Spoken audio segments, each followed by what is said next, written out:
Yan, binabantayan ng tatay. Kailangan takot sa tatay. Kung bakit anak ko, nabantayan ka tatay mo. O, pambida. Bida, huwag naman tayo anak, kawawa naman oh. Kalaki-laki, di makakilos. Ayan na.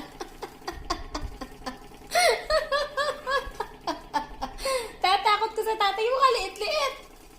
Bida, ayaw mo na anak mo, layuan mo dali. Oh, hindi makakilos tuloy sa'yo, naninigis.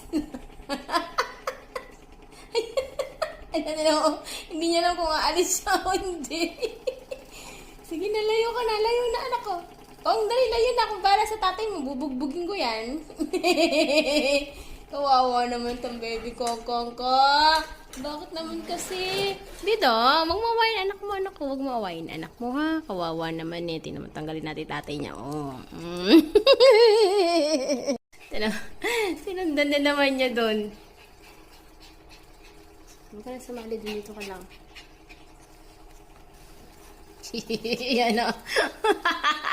Ang laki ng takot sa tatay. Ayan na, ayan na, ayan na yung tatay mo, ayan na. Loko ka kasi eh, makulit ka din eh, no? Inaasar mo pa eh, oh.